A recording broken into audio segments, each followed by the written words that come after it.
салом бинандагони гиромӣ, рӯзатон ба хайру шодӣ ва саодату саломатии ҳамешагиёратон. имрӯз 25 ноябри соли 2020 мелодӣ аст ва то фарҷоми соли 2020 ҳамагӣ як моҳу 5 рӯзи дигар боқӣ монд. санаи 25 ноябр як қатор рӯйдодҳое ба вуқӯъ пайвастанд ки ёдоварӣ аз онҳо хуб аст. масалан, имрӯз рӯзи байналмилалии мубориза бо хушунат алайҳи занон шинохта шудааст. хушбахтона вобаста ба ин дар ҷумҳурии Тоҷикистон мақоми зан хеле баланд аст ва занон дар шохаҳои гуногуни ҳаёти ҷамъиятӣ фаъолият мекунанд. иттифоқ афтодани санаҳои таърихӣ низ хеле аҷиб аст. масалан, дар баробари он ки имрӯз рӯзи байналмилалии мубориза бо хушунат алайҳи занон аст, ҳамзамон соли 1918 Розике Швимер аввалин зане аст, нахустин зане аст дар таърихи дипломатияи ҷаҳон ки ба ҳайси сафир интихоб шудааст. бинандагони гиромӣ, чун сабти барномаи имрӯзаи мо дар Китобхонаи Миллии Тоҷикистон сурат гирифт, ба маврид аст ки пас аз бохабар шудан аз вазъи ҳавои кишвар барои имрӯз бо як нафар корманди китобхона суҳбат кунем ва аз вазъи китобдорӣ ва ҳолати муроҷиати хонандагон, донишҷӯён ва умуман шаҳрвандон ба китоб дар Китобхонаи Миллӣ огоҳӣ пайдо кунем. аз вазъи ҳавои кишвар огоҳ шудем ва тавре ки гуфтем, инак суҳбати мо бо Фарзона Мирзоева, корманди Китобхонаи Миллии Тоҷикистон оғоз меёбад ва дар оғози суҳбат аз махзани илму маърифат будани китобхона чанд сухан мегуфтед? Китобхонаи Миллии Тоҷикистон яке аз китобхонаҳои бонуфузтарин дар ҳудуди Осиёи Марказӣ эътироф гардидааст, чун маҳзани ганҷинаи нодир ва теъдоди хеле зиёди китобу маҷаллаҳо яъне дар китобхона маҳфуз аст. ва бояд гӯем ки шурӯъ аз 4 сентябри соли 2007 вақте ки асосгузори сулҳу ваҳдати миллӣ пешвои миллат муҳтарам Эмомалӣ Раҳмон бори нахуст хишти аввали бинои Китобхонаи Миллии Тоҷикистонро гузоштанд ва ниҳоят 20 марти соли 2012 китобхона ифтитоҳ ёфт ва бевосита худи сарвари давлат ширкат доштанд дар рӯзи яъне таъсисёбии китобхона. аз рӯзи ифтитоҳи китобхона ва тамоми шуъбаву марказҳои китобхонаро бевосита дидан намуданд, воқеан баҳои баланд ҳам доданд. чун месозад қайд намуд ки китобхона воқеан бо тамоми таҷҳизоти муосири замонавӣ бунёд ёфтааст имрӯз ва теъдоди хеле зиёди хонандагонро дар бар мегирад. хонандаҳои хеле зиёд яъне аз китобхона истифода мебаранд.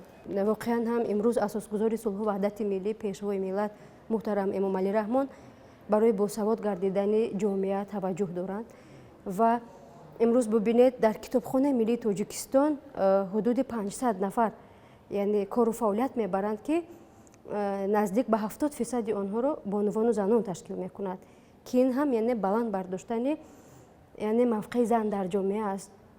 мо аз ин ифтихор мекунем. бубинед, имрӯз ман он донишҷӯёне ки аз Китобхонаи Миллии Тоҷикистон истифода мебаранд, вақте мебинам ростӣ ҳавасам мебарад, чун давроне ки мо донишҷӯ будем чунин имконияту шароитҳо набуд. имрӯз онҳо вақте ки ба китобхона меоянд, мо ки аз онҳо суол мекунем, мегӯянд яъне ҷои амнтаре аз китобхона бароямон нест ва инҳо интихоб карданд имрӯз Китобхонаи Миллиро. барои онҳо китобҳо дастрас ҳастанд, онҳо метавонанд пайваста яъне аз ин китобҳо истифода баранд. ҳам дар фасли сармо яъне бо таҷҳизоти гармидиҳӣ муҷаҳҳаз аст ва дар фасли гармо бошад бо таҷҳизоти сардидиҳӣ. умуман шарту шароит хеле хуб аст ки имрӯз яъне истифодабарандагон метавонанд бароҳат аз Китобхонаи Миллии Тоҷикистон истифода бурда бошанд. хуб, имрӯз гуфтан метавонед ки дар фонди захиравии Китобхонаи Миллӣ чӣ қадар китоб аст ва хизматрасониҳо вобаста ба ин дар кадом сатҳ қарор дорад? имрӯз дар фонди Китобхонаи Миллии Тоҷикистон 3 миллиону 300 ҳазор яъне китоб дар гардиш аст ва 500 ҳазор бошад маҷаллаву рӯзномаҳоро фонд дар бар мегирад. инчунин 320 ҳазор китобҳои электронӣ шуда аллакай яъне дар китобхона нигаҳ дошта мешаванд ва дар баробари ин Китобхонаи Миллии Тоҷикистон барои ғунҷондани 10 миллион нусха китоб имконият дорад. чун арафаи санҷиши имтиҳонҳои донишҷӯён аллакай фаро расидааст, ташрифоварии хонандагон ва истифодабарии хонандагон аз Китобхонаи Миллии Тоҷикистон нисбат дигар давраҳо зиёдтар ба назар мерасад ва шарту шароитам хеле хуб аст. толорҳо омода ҳастанд ва хонандагон метавонанд ки аз вобаста ба анамун самти истифодабарии китобҳояшон метавонанд аз толорҳо истифода баранд. мо инҷо толорҳои ҳуқуқ ва фалсафа дорем, толорҳои махсус масалан ҳастанд. толори ҳуқуқ ва фалсафа ки танҳо онҳое ки дар баравияи ҳуқуқ ва фалсафа таҳсил мекунанд яъне метавонанд аз он толор истифода баранд, ё ки толори тиб ва табиатшуносӣ, ё ки шуъбаи махсус хизматрасонии махсус аст барои шахсони дорои имконияташон маҳдуд. умуман толорҳо ҷудошудагӣ ҳастанд ки хонандаҳо метавонанд истифода баранд. ҳамарӯза ки шумо ба хизматрасонӣ дар китобхона банд ҳастед, машғул ҳастед ва хонандагон, шаҳрвандон, умуман донишҷӯён ба китоб муроҷиат мекунанд ба китобхона, гуфтан мумкин аст ки имрӯз таваҷҷӯҳ ба китобхонӣ дар кадом сатҳ аст ё чӣ гуна аст? чун асосгузори сулҳу ваҳдати миллии пешвои миллат муҳтарам Эмомалӣ Раҳмон бо ба роҳ мондани озмуни ҷумҳуриявии фуруғи субҳи доноӣ китоб аст. вақте ки ин озмун ба роҳ монда шуд ва қисмати ниҳоии озмун маҳз дар китобхонаи миллии Тоҷикистон ҷамъбаст мегардад. қисмати ҷамъбастиаш ин соли дуюм аст ки дар китобхонаи миллии Тоҷикистон ин озмун доир мегардад. омодагиҳо барои озмуни фуруғи субҳи доноӣ ки қисмати ниҳояш дар китобхонаи миллии Тоҷикистон баргузор мегардад дар сатҳи хеле хуб аст. мо ҳатто толори ҷудогонае дорем дар ошонаи дуюм ки толори махсус барои иштирокчиёни фуруғи субҳи доноӣ ки онҷо китобҳои аз рӯи номинатсия аз рӯи 5 номинатсия китобҳо гузошта шудагӣ ҳастанд. хонандагон бештар истифода мебаранд. барои суҳбат ташаккури зиёд ва бинандагони гиромӣ ёдовар мешавем ки дар оғози барнома суҳбате доштем бо корманди китобхонаи миллии Тоҷикистон Фарзона Мирзоева. хеле хуб аст ки чун сухан дар бораи озмуни ҷумҳуриявии фуруғи субҳи доноӣ китоб аст рафт, дар идомаи ин ё дар ҳошияи ҳамин сиёсати пешвои миллат муҳтарам Эмомалӣ Раҳмон дар оғози барнома як оҳанг ё ин ки навозиши ҷолиберо дар иҷрои Далер Тиллоев манзур намоем, пешниҳод намоем ки дар озмуни ҷумҳуриявии Тоҷикистон ватани азизи ман сазовори шоҳ-ҷоиза гардидааст.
оҳанги ҷаззобу рӯҳнавозро низ шунидем ва қоил ҳам гаштем, ки он воқеан ба шоҳҷоиза арзанда аст.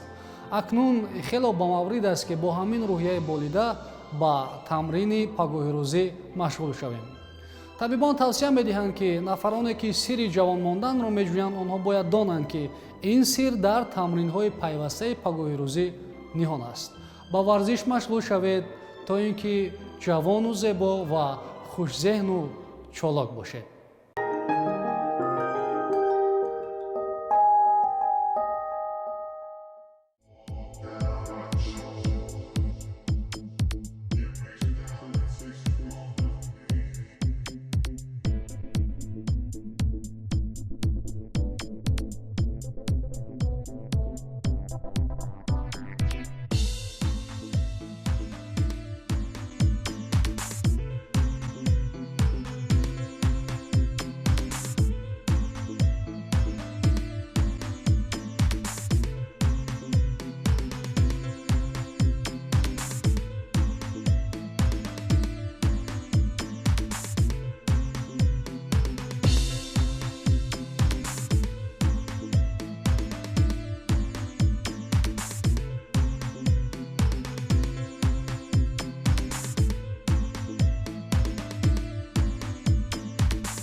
сарфи назар аз он ки бемории сироятии коронавирус COVID-19 ҷомеаи ҷаҳонро нигарон кардааст, ҳамоно табибони мо ҷони худро дар хатар гузошта ба мардум хизматрасонӣ мекунанд ва кӯшиш менамоянд, ки беморон дар кӯтоҳтарин муҳлат табобат гиранд. вобаста ба ин онҳо тавсия медиҳанд, ки бо тақозои вазъ риояи қоидаҳои гигиенаи шахсӣ дар рӯзгори ҳамарӯзаи мо ба роҳ монда шавад. ҳамзамон чун фасли сармо дар пеш аст, имрӯз ҳаво сард аст, табибон тавсия медиҳанд, ки гарм нӯшидан ва гарм пӯшидан низ дар чунин ҳолат метавонад як роҳи хело ҳам муфиди мубориза ба коронавирус COVID-19 бошад. риояи қоидаҳои гигиенаи шахсӣ ҳангоми истифода аз нақлиёти ҷамъиятӣ масъулияти ҳар як шаҳрванд ба ҳисоб меравад, махсусан дар шароити паҳншавии бемории сироятии коронавирус COVID-19. андешидаи чораҳои эҳтиётӣ ва пешгирӣ аз паҳншавии бемории COVID-19 аз ҷониби ҳукумати ҷумҳурии Тоҷикистон, ситоди ҷумҳуриявӣ оид ба пурзур намудани тадбирҳои зидди эпидемиявӣ ва пешгирӣ аз паҳншавии сирояти коронавирус COVID-19 дар ҷумҳурии Тоҷикистон ва риояи қоидаҳои беҳдошт аз тарафи шаҳрвандон боис гардид, ки дар марҳилаи якум шиддати сироятёбӣ аз ин вирус камтар гардад. аммо ин маънои онро надорад, ки мо фориғбол бошем. ҳоло ҳам эҳтиёткор будан ва риояи қоидаҳои беҳдошт ҳатмӣ талаб карда мешаванд. дар хуруҷи мавҷи дуюми ин беморӣ, ҳарчанд аз ҷониби давлату ҳукумат, мақомоти иҷроияи ҳокимияти давлатии шаҳри Душанбе ва дигар ниҳодҳои дахлдор ҷиҳати пешгирии ин беморӣ тадбирҳои мушаххас роҳандозӣ карда мешаванд, аммо баъзе шаҳрвандон ҳангоми истифода аз нақлиёти ҷамъиятӣ қоидаҳои беҳдоштро риоя намекунанд, ки ин боиси нигаронии дигар аъзоёни ҷомеа мегардад. бо вуҷуди он ки аз ҷониби масъулини вазорати нақлиёти ҷумҳурии Тоҷикистон ҳамарӯза аз субҳ тамоми воситаҳои нақлиёти ҷамъиятӣ безарар гардонида мешаванд ва баъдан дар хидмати мардум қарор мегиранд, мутаассифона баъзе шаҳрвандон ин ҳама заҳматро нодида гирифта гигиенаи шахсиро риоя намекунанд ва эҳтимолияти гирифторшавии атрофиёнро ба ин беморӣ меафзоянд. шиддат гирифтани панҷшавии дубораи ин беморӣ моро ҳушдор медиҳад ки саҳлангорӣ ва беаҳамиятӣ зоҳир накунем ва қоидаҳои гигиенаи шахсиро ба таври ҳатмӣ риоя намоем. ба ин манзур вазорати нақлиёти ҷумҳурии Тоҷикистон аз ҳамаи шаҳрвандон эҳтиромона хоҳиш менамояд ки ҳангоми савор шудан ва истифода бурдан аз нақлиёти ҷамъиятӣ ҳатман қоидаҳои беҳдоштро риоя намоянд. аз ҷумла пӯшидани даҳонбанд, шустани дастон бо собун ва дигар моеъҳои безараркунанда, ҳамроҳ гирифтани маҳлулҳои антисептикӣ, дастпоккунакҳои намдор, нигоҳ доштани фосилаи иҷтимоӣ ва умуман тозагии шахсиву ҷамъиятӣ аз ҷумлаи тадбирҳое мебошанд ки гирифторшавии моро ба бемории коронавирус COVID-19 нигоҳ медоранд. беҳтарин роҳи ҳимоя аз бемории сироятии коронавирус COVID-19 риояи қоидаҳои гигиенаи шахсӣ ва ҷамъиятӣ мебошад.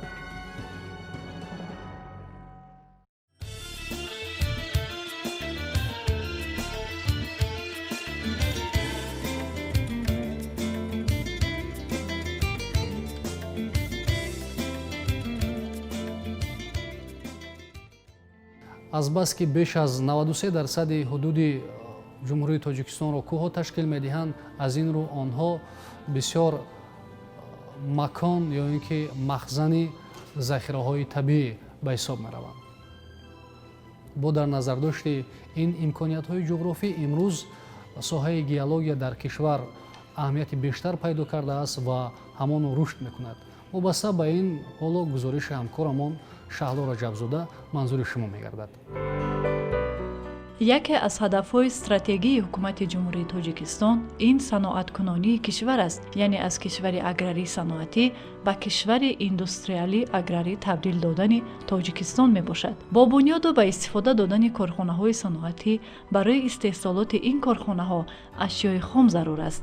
бинобар ин ҷиҳати рушди соҳаи саноат дар заминаи истифодаи захираҳои маъдани маҳаллӣ оид ба корҳои ҷустуҷӯию истихроҷи сарватҳои зеризаминӣ барномаи давлатии рушди соҳаи геология барои солҳои 2012-2020 таҳия гардидааст. ҳадафи асосии ин барнома афзунгардонии ашёи минералӣ барои мунтазам фаъолият намудани корхонаҳои амалкунандаю бунёдшаванда буда ба ин васила рушди саноати мамлакат мебошад. инчунин бо ин мақсад барномаи давлатии омӯзиш ва арзёбии захираҳои металлҳои нодир барои солҳои 2016-2020 таҳия шудааст. чӣ тавре ки ҳамагон медонем 93% ҷумҳурии Тоҷикистонро кӯҳҳо ташкил медиҳанд ва ин кӯҳҳо яке аз боигариҳои асосии Тоҷикистон ба ҳисоб мераванд ва барномаи саноаткунонӣ бо сурати кишварӣ дар заминаи яъне коркарди ашёи хоми маҳаллӣ пешбинӣ гардидааст. дар матриси амалиётҳои барномаи саноаткунонӣ яъне занҷираи истеҳсолӣ аз истеҳсол аз истихроҷ коркард то ба фурӯш пешбинӣ карда мешаванд ки ин албатта дар мавриди аз ҷониби мақомоти шаҳру ноҳияҳо пешниҳод кардани лоиҳаҳои сармоягузорӣ ва амалӣ намудани онҳоро пешбинӣ менамояд. аз соли 2014 аллакай номгӯи корхона ва коргоҳҳои ҳатмие ки бояд дар тамоми қаламрави шаҳру ноҳияҳо сохта шаванд аллакай таъсис карда шудааст ва дар вақти таҳияи барномаи саноаткунонӣ бо сурати кишвар ҳамин омилҳо ҳатман ба инобат гирифта шуданд. яъне занҷираи истеҳсолӣ аз марҳалаи истихроҷ коркард то ба фурӯш ба нақша гирифта шудааст ки дар маҷмӯъ боис мегардад ки зиёда аз 10,000 ҷойҳои нави корӣ дар маҷмӯъ пайдо карда шавад.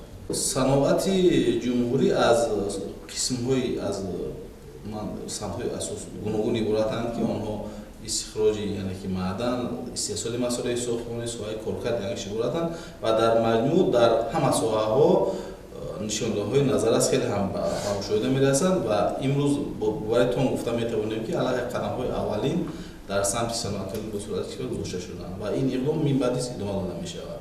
чунки аз сабаби он ки 93% қаламрави кишварро кӯҳҳо ташкил медиҳанд самти асосии мо бояд ба самти исрор ва коркарди мардумҳои кӯҳӣ равона гардида бошад. бо мақсади татбиқи барномаҳои таҳия гардида корҳои омӯзиши геологӣ бо истифода аз маблағҳои буҷети давлатӣ дар объектҳои металлҳои сиёҳ ранга қиматбаҳо нодир сангҳои худҷило ва ороишӣ анҷом дода шудааст.